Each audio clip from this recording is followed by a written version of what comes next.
Saulo y hallándole le trajo a Antioquía. Y se congregaron allí todo un año con la iglesia y enseñaron a mucha gente. Y a los discípulos se les llamó cristianos por primera vez en Antioquía. En aquellos días unos profetas descendieron de Jerusalén a Antioquía y levantándose uno de ellos, llamado Agabo, daba a entender por el Espíritu que vendría una gran hambre en toda la tierra habitada, la cual sucedió en tiempo de Claudio.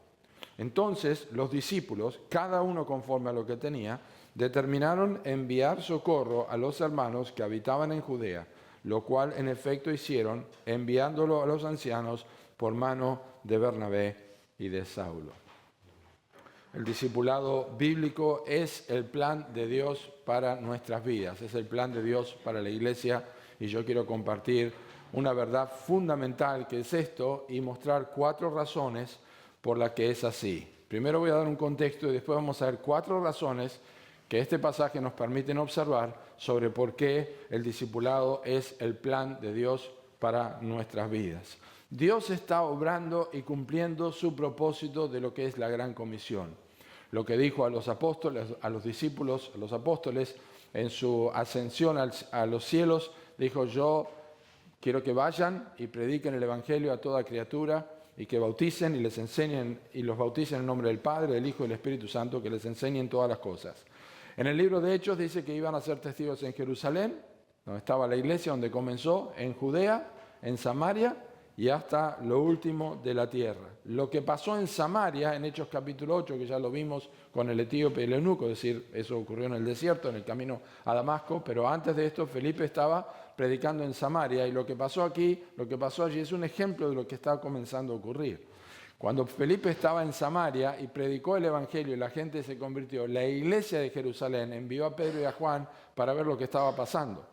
Ahora lo que está pasando en Antioquía ocurre algo similar. La iglesia de Jerusalén envía a Bernabé a ver qué es lo que está pasando en Antioquía. Es decir, la iglesia de Jerusalén, que es la iglesia original, la iglesia madre, está despertando a la realidad de que el Evangelio tiene que ser extendido, pero que los discípulos tienen que ser discipulados, que las personas nuevas tienen que ser discipuladas. Y esto es lo que vemos a partir del versículo 19. Antioquía, lo que está pasando aquí es en Antioquía, es una ciudad que todavía existe, está en lo que es Turquía, es digamos al norte del Líbano, si se ubica más o menos en el mapa, pero está en Turquía en este momento. Y el énfasis en ese lugar fue de estos hombres la predicación del Evangelio, y el Espíritu Santo lo quiere marcar en versículo 21, y la mano del Señor estaba con ellos y gran número creyó y se convirtió al Señor. Pero también en versículo 19 dice: no hablando a nadie la palabra sino a los judíos, la palabra se estaba predicando. Versículo 20 al final, anunciando el Evangelio del Señor Jesús. Este era el propósito, la iglesia estaba predicando y la iglesia se estaba extendiendo, y Dios utilizó la persecución para que no se quedaran solo en Jerusalén, sino que cumplieran este propósito que él había establecido desde Hechos capítulo 1. Pero el versículo 21 quiere destacar lo que está ocurriendo. La mano del Señor está puesta en las personas que están predicando y en aquellos que están creyendo el Evangelio. La mano del Señor es una expresión muy común o del Antiguo Testamento que representa tanto algo negativo, por así decirlo, como positivo. La mano del Señor a veces se representa como un hecho donde Dios está castigando, la mano de Dios está alzada, o la mano de Dios hizo esto, pero también en un aspecto de bendición. Eso lo vemos en el libro de Esdras y en el libro de Nehemías, que la mano de Dios estaba con ellos, la mano del Señor estaba en sus vidas. Nehemías capítulo 7, Nehemías capítulo 8, Esdras capítulo 7 y 8, Nehemías capítulo 2 y versículo 18, que no lo vamos a leer, pero significa la bendición del Señor. Y la verdad, hermanos, que ¿por qué incluye esto aquí el Espíritu Santo y simplemente no dice y el Señor estaba con ellos y creyó gran número, sino el Señor estaba con ellos, la mano del Señor estaba con ellos? Es porque cuando nos enfocamos tanto en el evangelismo como el discipulado, tenemos que recordar que si la mano del Señor no obra, nosotros lo único que vamos a lograr son personas con cambios de conducta, son personas que tienen un cambio en su conducta moral, pero no vamos a ver personas convertidas. Necesitamos la mano del Señor. Esta es la obra soberana de Dios. La mano del Señor. Si no es con su mano, vamos a ser religiosos, o vamos a ser personas moralmente aceptables, pero no vamos a ser discípulos.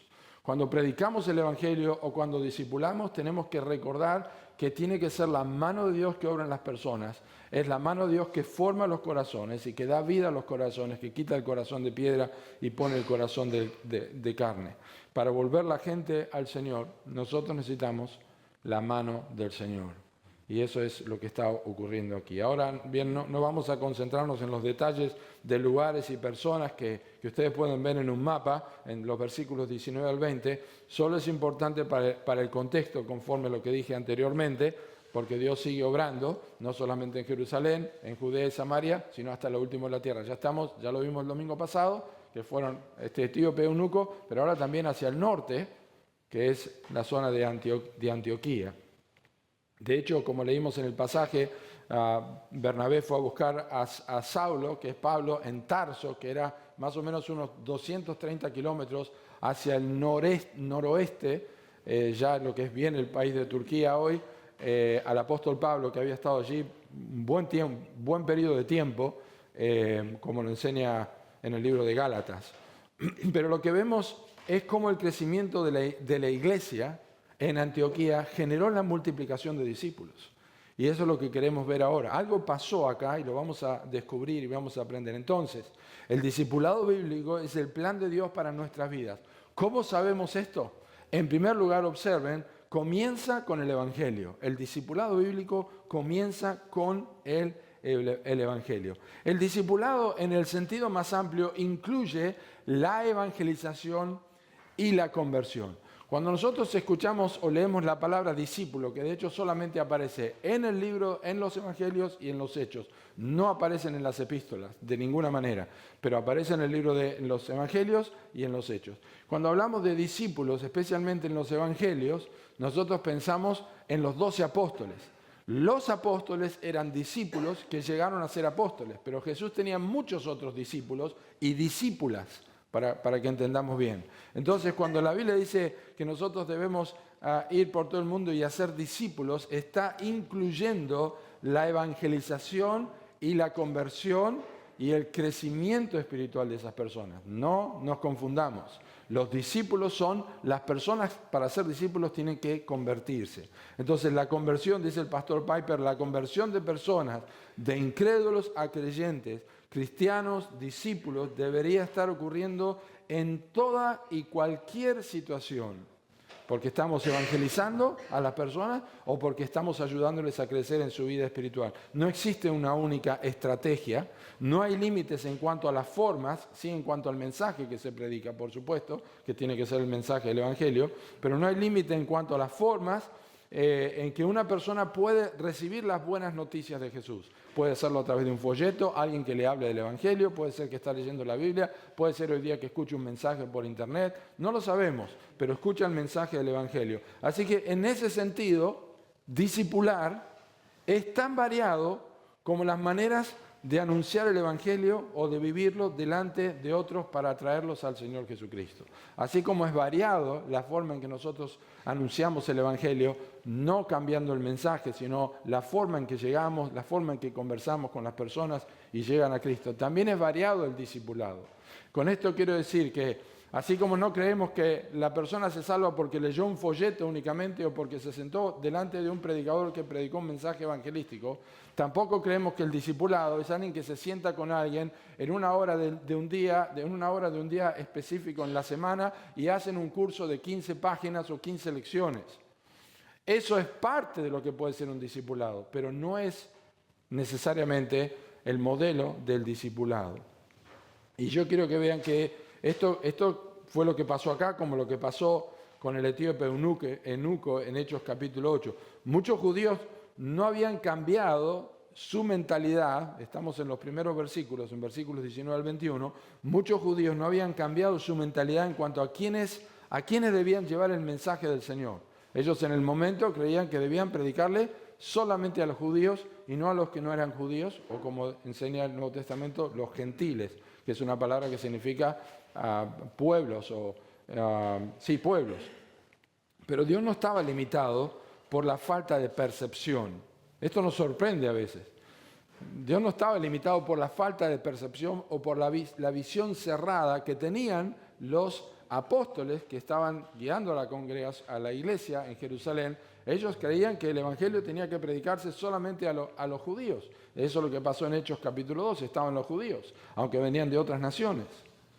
Pero Dios sabía lo que iba a hacer y eso habla de la mano soberana de Dios. Dios tiene el control soberano de todo.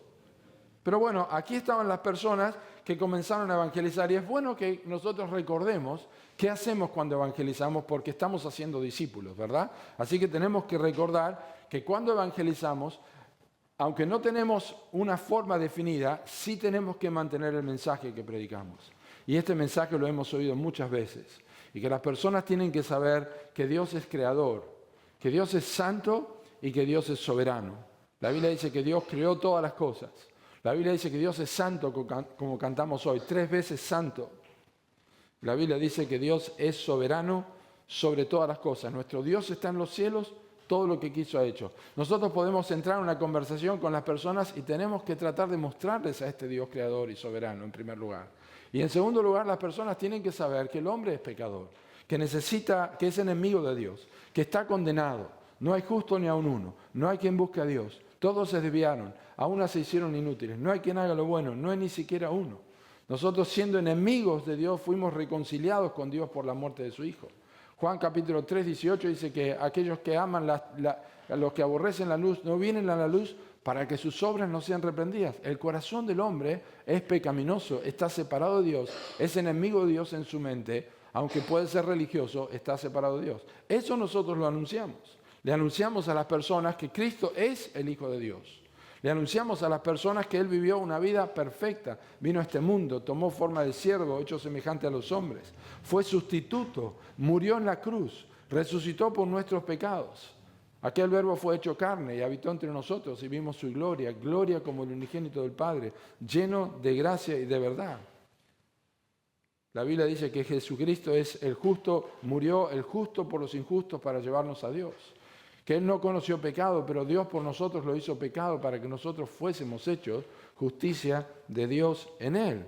Y conocemos el mensaje del Evangelio, que Cristo Jesús murió por nuestros pecados conforme a las Escrituras, y que fue sepultado, y que resucitó al tercer día conforme a las Escrituras. Este es el mensaje que nosotros predicamos a las personas, y cuando ellos han entendido eso, demandamos de ellos una respuesta porque Dios manda el arrepentimiento.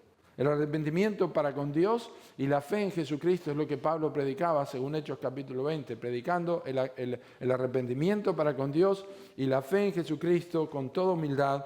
Y como nosotros sabemos, Jesucristo dijo que debíamos arrepentirnos porque el reino de los cielos se había acercado. Hechos 17 dice, Dios ahora manda a todos los hombres en todo lugar que se arrepientan. Hemos escuchado esto, pero lo estamos proclamando desde el púlpito ahora porque esto es parte del discipulado. No se puede discipular a alguien que no entiende, este es el primer paso. Pero quiero compartir algunas cosas prácticas a medida que avanzamos, y en este caso lo que es el discipulado que comienza con el evangelismo. En una conversación, nosotros tratamos de abordar estos temas con las personas. ¿Cómo Dios guíe la conversación o cómo comience la conversación? Nosotros podemos buscar oportunidades, tenemos que ser sabios. Tenemos que quizá entrar con un tema que le gusta a la persona, pero queremos ganarles para Cristo, queremos hablarles y tenemos que tratar de abordar estos temas. Y a veces hay que redireccionar la conversación. Si estamos hablando sobre Dios, que Él es creador, que es soberano, estamos hablando con las personas y hace preguntas, pero aún no ha entendido esto y se va para otro lado, tratamos de redireccionar la conversación para que entienda este punto de que Dios es santo. O si hemos pasado ya y estamos hablando sobre la muerte, sobre el hombre y su pecado, tenemos que redireccionar si trata de irse por las ramas, porque ese es el corazón de la persona. Huyen de Dios, son enemigos de Dios, pero queremos ayudarles para retomar si hay desvíos, distracciones o preguntas. Tenemos que conocer textos de la Escritura para poder rebatir argumentos básicamente con la palabra de Dios. No tenemos que discutir sobre evolucionismo y todas estas cosas. Si podemos hacerlo y tenemos los recursos, lo hacemos. Pero tenemos que estar preparados para presentar defensa. pero tratamos de redireccionar a las personas porque estamos comenzando un discipulado bíblico y queremos hacerlo para que la mano de Dios esté obrando, tiene que escuchar el Evangelio. Pero finalmente nosotros sabemos que la conversión es una obra de Dios. Ellos hablaron la palabra, ellos predicaban, anunciaban el Evangelio y la mano del Señor estaba sobre ellos y gran número creyó y se convirtió al Señor. Es claro lo que aquí pasó, hay un resumen de lo que pasa, de cómo empieza el discipulado. Son las personas que se convierten por una obra de Dios. Dios usa su palabra, nosotros predicamos, nosotros anunciamos, pero Dios, por medio de su mano, trabaja en las personas, se convierten al Señor, creen en el Señor Jesucristo y se convierten. Es decir, confiesan con su boca, pero se convierten, y pasa como los tesalonicenses. Se convirtieron de los ídolos a Dios. Es decir, las personas que creen en Cristo se convierten en el sentido que dejan lo que eran antes para vivir una nueva vida. Cambiados completamente. Es una obra de Dios. Y cuando la persona se convierte, se bautiza. Y se añade a la membresía de la iglesia. Eso lo sabemos porque ya el libro de los Hechos comienza de esta manera, cuando nos dice que los que recibieron su palabra, es decir, se convirtieron a través del mensaje del Evangelio, fueron bautizados y se añadieron aquel día como 3.000 personas y perseveraban en la doctrina de los apóstoles, en la comunión unos con otros, en el partimiento del pan y en las oraciones. Es la obra de Dios, alabando a Dios y teniendo favor con todo el pueblo, y el Señor añadía cada día a la iglesia a los que habían de ser salvos. Así que entendamos esto, que el discipulado bíblico es el plan de Dios para nuestras vidas, y esto lo sabemos en primer lugar porque comienza con el Evangelio, y en segundo lugar lo sabemos porque requiere que seamos fieles.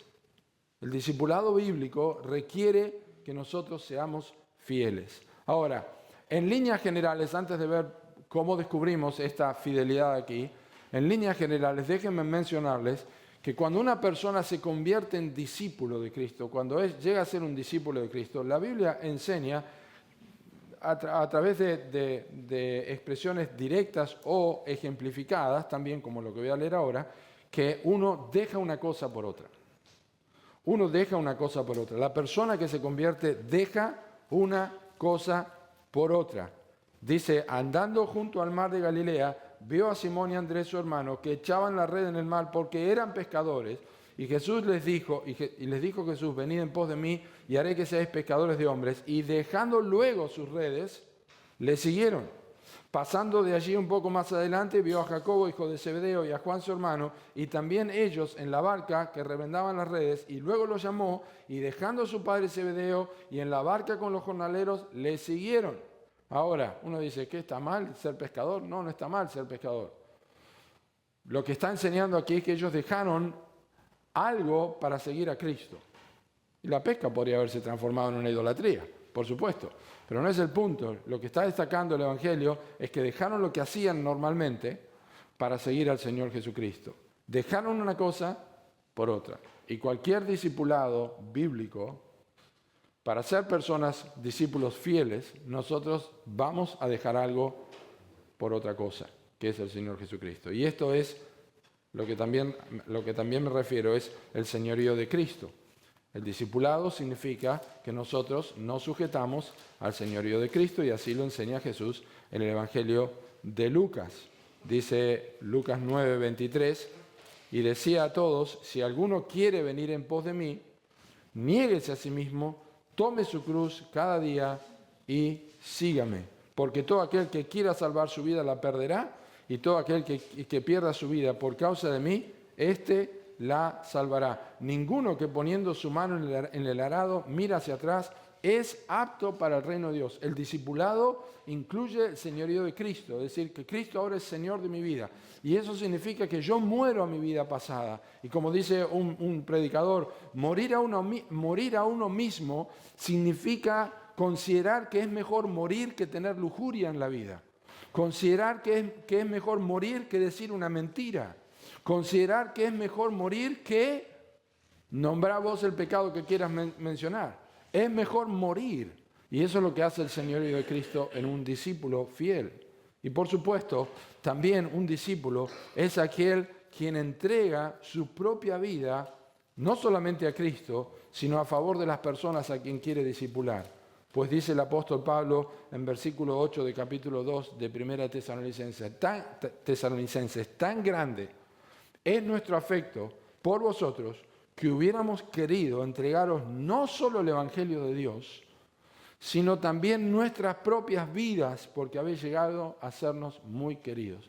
Un discipulado fiel entrega su vida al servicio de otras personas. Y vamos a hablar de eso si tenemos tiempo en un momento, pero eso incluye nuestro uso del tiempo, nuestro dinero, nuestras posibilidades, nuestros gustos. Nosotros damos nuestra vida para servir a otras personas.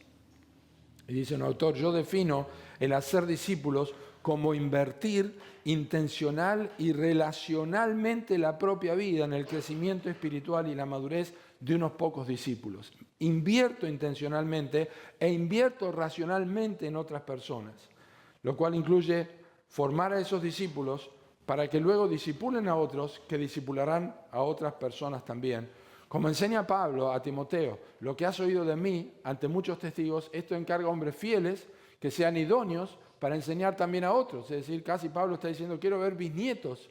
No solamente vos sos mi hijo, sino que puedas tener hijos que serán mis nietos y esos hijos puedan tener otros hijos espirituales que serán mis bisnietos. Esa es la idea, es la transmisión del mensaje, pero se requiere fidelidad. El contenido es el Evangelio, la intención es la multiplicación y el contexto del discipulado es la relación. ¿Cómo sabemos que se requiere que seamos fieles? El discipulado bíblico, que es el plan de Dios para nuestras vidas, lo vemos en la vida de Bernabé. Y quiero que observemos en los versículos 22 al 25. Hay lecciones allí.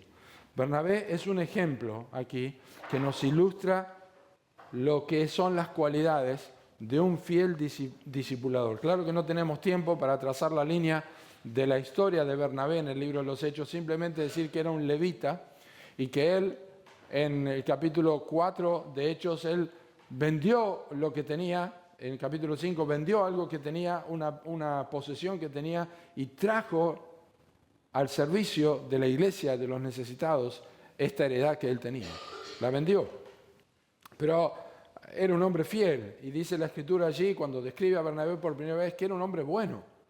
Era un hombre bueno. Bueno, ¿bueno en qué sentido? No bueno como no sé, en Romanos 3, porque no hay bueno ni a un uno, sino que es bueno por obra del Espíritu Santo. Y eso lo leemos aquí también. Pero hay algunas observaciones que son muy instructivas, porque Bernabé sentía empatía por los de afuera, porque la fe todavía se maravilla de haber sido un extraño y ahora ser aceptado por Dios. Cuando la iglesia de Jerusalén tuvo que escoger a alguien para que vaya a discipular y ver lo que pasaba en Antioquía, inmediatamente pensaron, tiene que ser Bernabé. ¿Por qué eligieron a Bernabé? Bueno, evidentemente este hombre estaba dedicado, tenía empatía por las personas de otros lugares.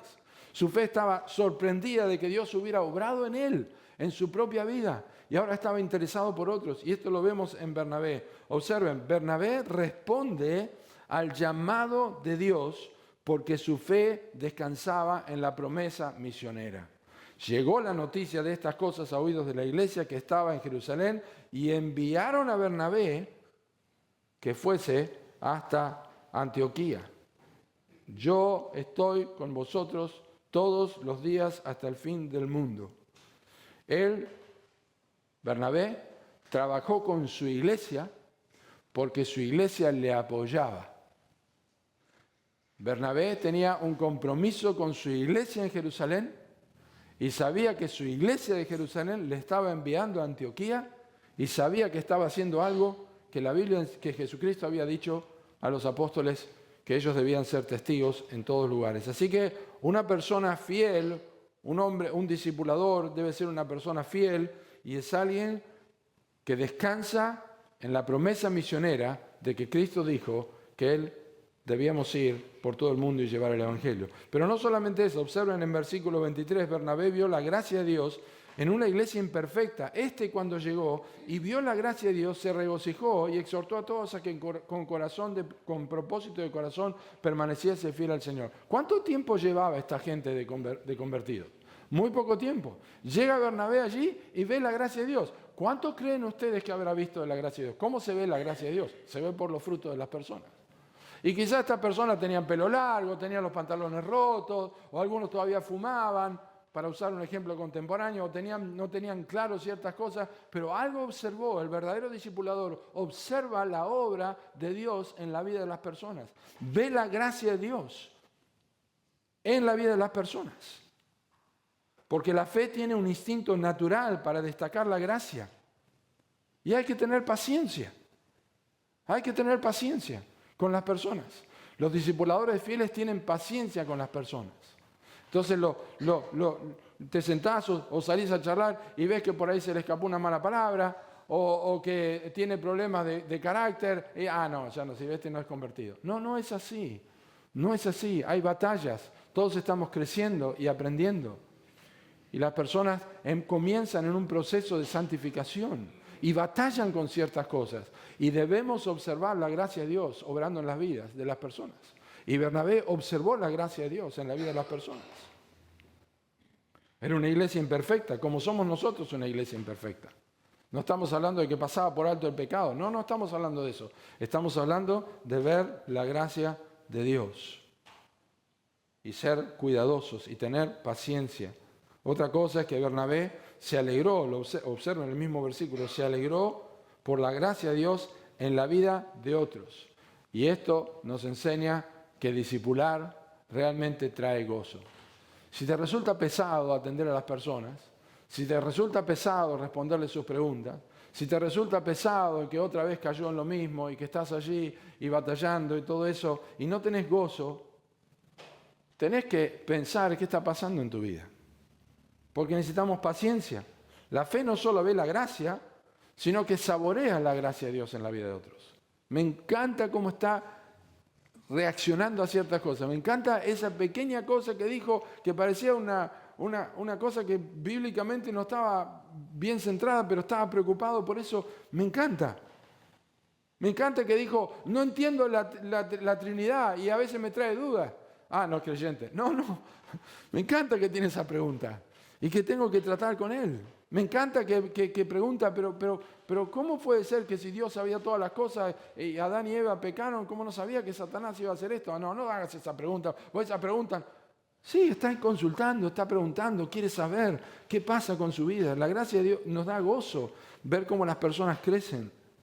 La gracia de Dios es el medio principal, como lo es en la conversión, para el discipulado. Por eso Pedro dice, creced en la gracia y en el conocimiento de nuestro gran Dios y Salvador Jesucristo. Y otra cosa también es importante de un discipulador fiel, es que Bernabé se esforzó por la perseverancia de los santos. Porque la fe verdadera y salvadora conoce la necesidad de estar alerta por sí misma y por eso también por los demás. Es decir, una preocupación equilibrada por otras personas. Les exhortó a que con propósito de corazón permaneciesen en la gracia, permaneciesen fieles al Señor. No fue y le dijo, mira, yo soy calvinista y vos tenés que ser calvinista. Y Calvino decía que los santos van a perseverar y que Dios es soberano y va a hacer todas las cosas. Así que vos arreglátela. No, le exhortó con perseverancia, como también Calvino lo hacía, como también Pablo lo hacía. Porque la perseverancia viene a través de las exhortaciones, de la palabra de Dios. Y observen que eso no solamente era la costumbre de Bernabé, Bernabé, sino también es aquí en versículo 23, sino que es algo que se resalta en el libro de Hechos, capítulo 13, versículo 23, capítulo 13, versículo 43, dice, y despedida la congregación, muchos de los judíos y de los prosélitos piadosos siguieron a Pablo y a Bernabé, quienes hablándoles les persuadían a que perseverasen en la gracia de Dios. Capítulo 14, versículo 22.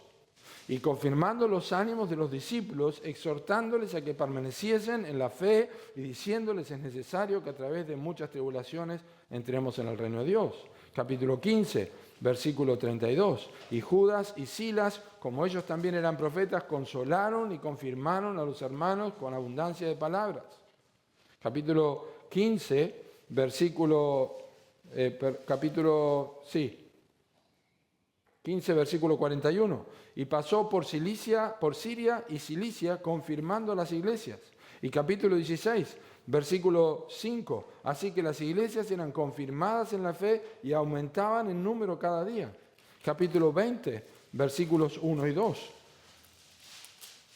Dice la palabra de Dios de esta forma: después de que cesó el alboroto, llamó Pablo a los discípulos y habiéndoles exhortado y abrazado, se despidió y salió para ir a Macedonia, y después de recorrer aquellas regiones y de exhortarles con abundancia de palabras, llegó a Grecia. Así que la perseverancia de los santos es importante, pero los discípulos verdaderos y fieles se esfuerzan por ver que los hermanos perseveren, y eso es parte del discipulado también. Tiene que haber una preocupación equilibrada, no podemos estar encima de las personas, y eso lo vemos también, que esto fue el resultado del fruto del Espíritu en la vida de Bernabé. El versículo 24 nos dice que él era lleno, que era varón bueno y lleno del Espíritu Santo. Y obviamente es un fruto que era evidente que es necesario para un discipulado sano, por supuesto, que la guía del Espíritu Santo esté en nuestras vidas. Pero una cosa más de este discipulador fiel, y es que Bernabé tuvo suficiente humildad y claridad para saber que un trabajo en equipo con mayores dones es beneficioso para otras personas. Yo no tengo todas las respuestas, yo no tengo toda la capacidad para enseñar a alguien. ¿Qué hizo Bernabé? Se lo fue a buscar a Saulo. Un viaje hoy día en auto desde Antioquía hasta Tarso lleva 2 horas y media. Imagínense en aquel tiempo. Bernabé lo fue a buscar. No creía que era el único maestro. No tenía todas las respuestas. Y no tenía toda la fuerza para hacerlo. Hasta aquí llegué. ¿Te puedo pasar el mando? Mira, ¿podés continuar con esta persona? Y no solamente esto. Los dejó solos mientras fue a buscar a Saulo. ¿Cómo va a dejar solo a la gente? Pero los dejó solos. ¿Por qué? Porque ahí está el equilibrio de un discipulador fiel. Confía en que la mano del Señor, que salvó a estas personas, también está la mano del Señor para sostenerlo. O sea, no se puede ser sobreprotectores sobre los discípulos. No se puede ser sobreprotectores sobre la vida de las personas. Pero, ¿qué leíste hoy? A ver, pero contame a ver qué versículos leíste. Pero terminaste la lectura, pero cubriste la lectura y estás escribiéndola cada rato allí y leíste hoy lo que tenías que leer. No, no se puede hacer eso. Confiamos. Y eso es lo que hizo Bernabé también. En tercer lugar, el discipulado bíblico es el plan de Dios para nuestras vidas porque nos identifica con Cristo. Versículo 26. Y se congregaron allí todo un año con la iglesia y enseñaron a mucha gente, y a los discípulos se les llamó cristianos por primera vez en Antioquía. Noten lo que pasó. Ya eran iglesia. Se congregaban. En un año, se logró muchísimo. Les enseñaron y les enseñaron a mucha gente. ¿Cómo se puede enseñar a mucha gente? ¿Cómo se puede discipular a mucha gente? Porque la iglesia local es el primer lugar para el discipulado. El discipulado se realiza en primer lugar en la iglesia. Unirse a una iglesia es importante para el discipulado. Como dice el pastor Mark Dever, frecuentemente unirse a una iglesia es como tirarle pintura a un hombre invisible. Nuevos pecados se hacen visibles en el transcurso de nuestras relaciones de discipulado. Mientras no tenía relación con otros no se veían algunas cosas, pero ahora que está en la iglesia y que tiene relación con otra persona, mirá cómo el carácter que tiene este. Bueno, ahí tratamos en la persona.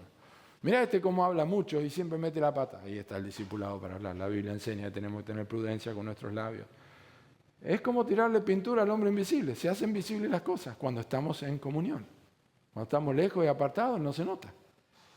Pero juntos sí. La palabra de Dios es el instrumento de excelencia para esto. Les enseñaron a mucha gente. Pablo dijo a Timoteo, en 2 Timoteo 3:16, que toda la Escritura es inspirada por Dios y útil para enseñar. El propósito primario de la palabra de Dios, la predicación, es enseñar. Y cuando enseñamos a la iglesia y cuando discipulamos a las personas, les enseñamos que tienen que leer sus Biblias.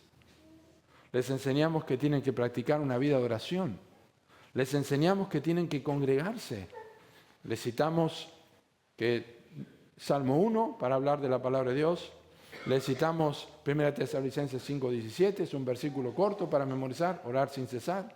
Le citamos Hebreos 10:25, no dejando de congregarnos, o la unidad del cuerpo en Efesios capítulo 4. Es decir, la iglesia que discipula bien requiere un púlpito sano, una enseñanza sana, una enseñanza bíblicamente establecida. Y gran porcentaje del discipulado, queridos hermanos, empieza acá, empieza con los cultos los domingos o las reuniones que se tengan en la iglesia. Por ejemplo, en Hechos capítulo 6, cuando hubo una situación en la iglesia donde surgieron los diáconos, Pedro dijo, ustedes tienen que buscar personas que se encarguen de la parte material, porque no es justo que nosotros dejemos la palabra de Dios y la oración para servir a las mesas. Nosotros tenemos que perseverar en la palabra de Dios y en la oración. Y esto es importante. Aunque la iglesia estaba en sano crecimiento, los discípulos aumentaban, la membresía era más grande y se sostuvo la iglesia. ¿Por qué? Porque los apóstoles se dedicaron a hacer lo que tenían que hacer, que era enseñar y orar. Y esto no se puede pasar por alto. Porque a través del ministerio de enseñanza en la iglesia y de los ancianos, los cristianos, a través de la enseñanza, los cristianos aprenden a guardar lo que Jesús mandó. Es decir, aprenden a obedecer como cristianos a través de la exposición bíblica, como está ocurriendo en este momento.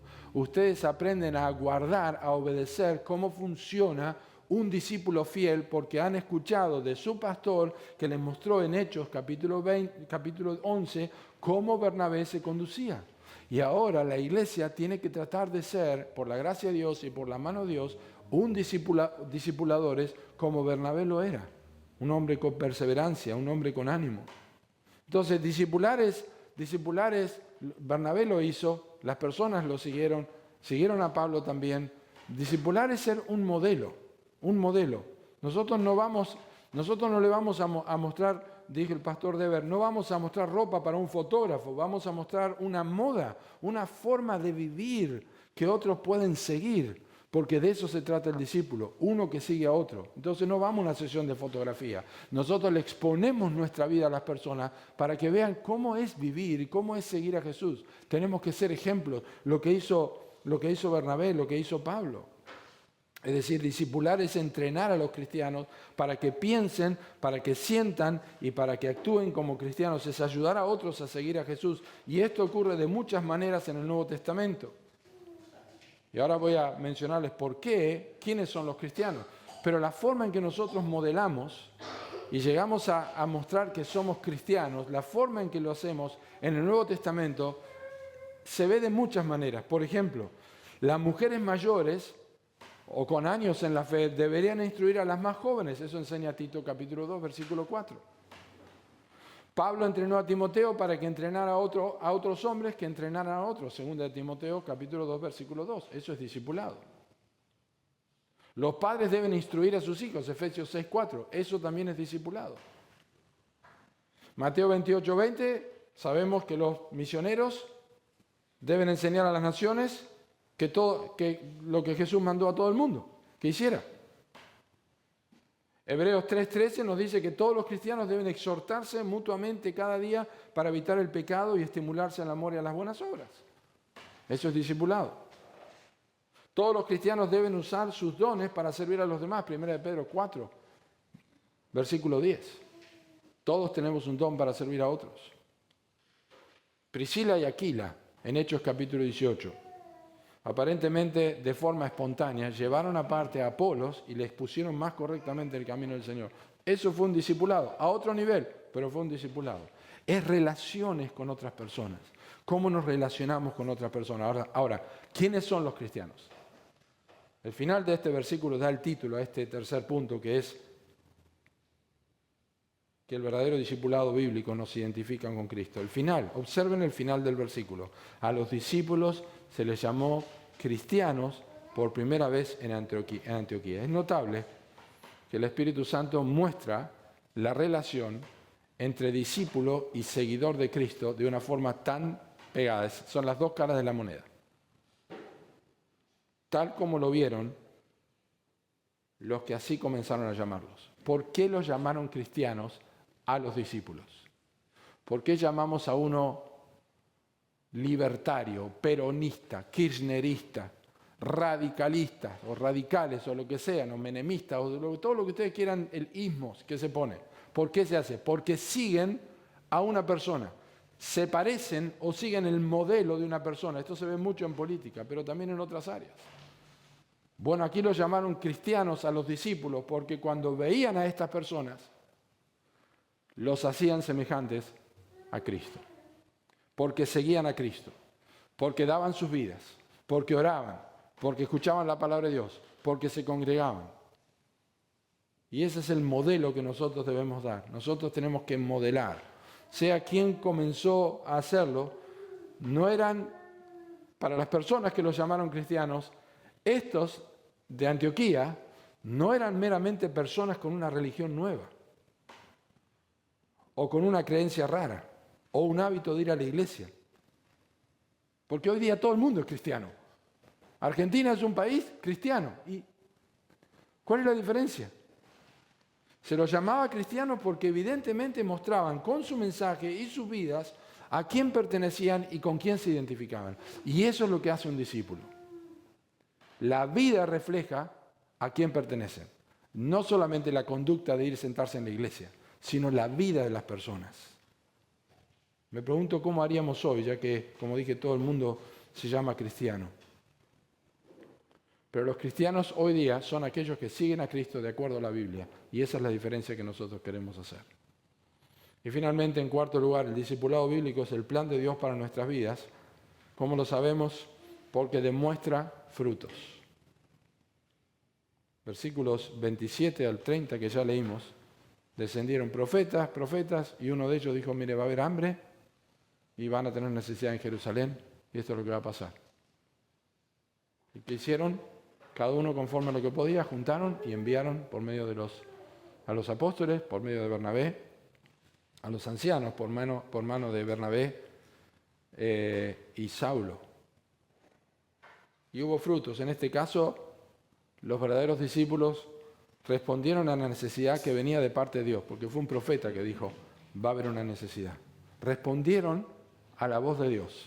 No estaba la escritura completada todavía, así que Dios usaba el don de profetas, aquellos que proclamaban lo que era la voluntad de Dios. Y en este caso ellos escucharon y respondieron. No solamente respondieron porque era alguien que decía que era un profeta, sino porque discernieron el Espíritu de Dios.